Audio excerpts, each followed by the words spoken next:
Yo, it's Two Side Anime here, and today we have a lot to talk about, specifically the Boruto 2 Blue Vortex, Chapter 19, spoilers. Before we start, I just want to give you guys a heads up. I know I haven't been as consistent as I'm supposed to be on my channel to develop a plan that fits in with my schedule. My goal for this year is to reach 5,000 subscribers, so I want to consistently release 7 videos every month and up to 21 shorts, so I had to do a lot of planning, figure out how I want to do it and how I can squeeze this into my busy schedule. So that's the goal, and moving forward, starting March, you're gonna see a lot of new videos on this channel. But let's talk about the spoilers. A lot of people complaining for the past couple months about the direction of the story of Boruto 2 Blue Vortex and how it's focusing on the more so boring characters. Even though I love Sarada and Mitsuki, I don't know what you guys are talking about. I've been seeing a lot of complaints, and a lot of you guys are not paying attention to the big picture. Really reading a masterclass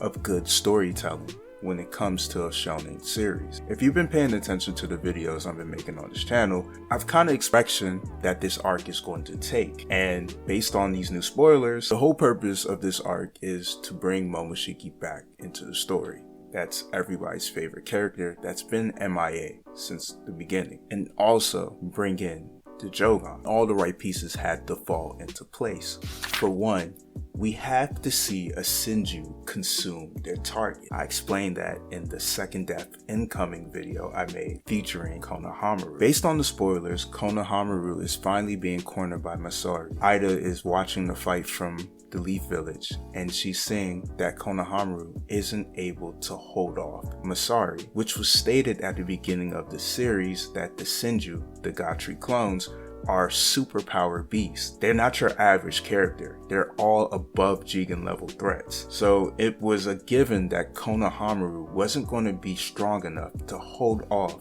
Matsuri by himself, especially once he failed in tricking her with his love. Spoiler video is going to be all over the place because I'm trying to make a point based on some of the old videos I made. So we're going to jump straight to the end of the spoilers when Matsuri tells Konohamaru it's time for us to become one. It ties into an old concept of love, a very dark one. The truest act of love is when one consumes the person they love, and that's what Matsuri wants to do. But this blow needs to happen to Boruto, because if one of his friends get hurt, it's going to prompt him to jump into the fight if anybody else is placed in danger, aka Sarada and Mitsuki. And don't forget, Mitsuki found Boruto's teleportation symbol, so he already has a set up to intervene into the fight. But what's more importantly is that Kawaki is getting his limiters removed in the background, and that's what Boruto's going to do. He's going to go to the Leaf Village, grab Kawaki, and once he gets Kawaki, they're going to go to the battlefield because of course Jura's going to come.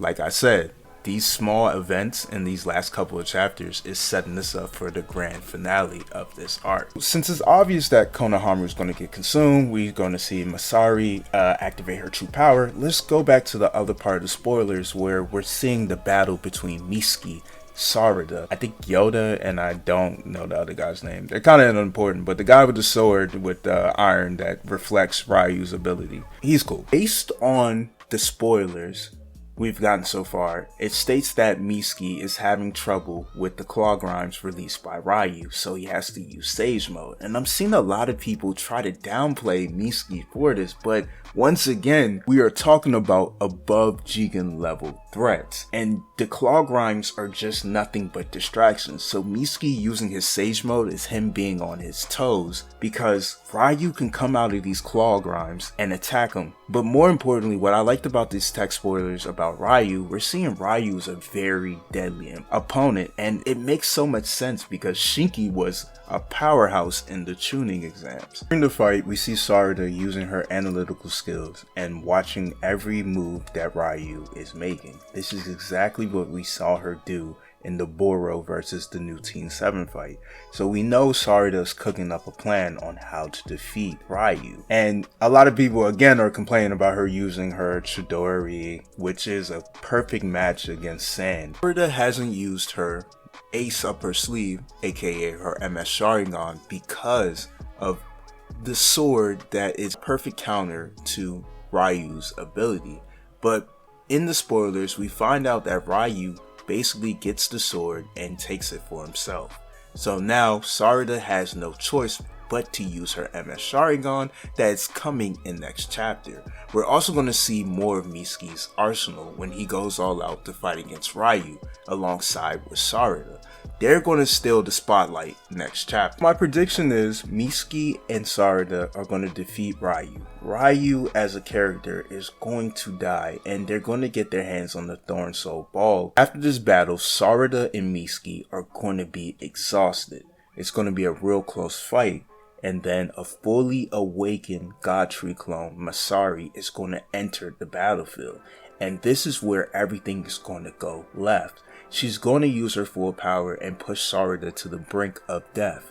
And that's when Boruto, already experiencing the despair of Konohamaru being consumed by the God Tree clone, is going to prompt himself to enter the battle, where he's going to help hold off Matsuri for Sarada, Mitsuki, and the Sand Shinobi to go down and awaken Gaara. In the chaos of everything going on, Kashin Koji is going to get sneak attacked by Code. Code's going to start the fight, and at that very moment, Jura is going to enter the battlefield. And what I love about Jura, he's kind of like the Menace, the Reaper, or the spectator of death. You get what I'm saying? He's just around. Everybody knows in every timeline that Jura kills Boruto. So he's just that one character Boruto is trying to avoid at all costs. So the moment he enters the battlefield is GG's. And that's what's going to happen. So Boruto, some ways or somehow, is going to have to go grab Kawaki and bring him to fight Jura. And I think this makes sense because V-Jump released a preview where it states that Kawaki and Boruto are going to join the battlefield. In this battle, like I've said a million times, Momoshiki is finally going to awaken and come out of his hiding. Because like I said, Momoshiki has his own future sight ability. He already has his own plan. He knows how everything's going to unfold. That's why he's staying quiet and letting Boruto make the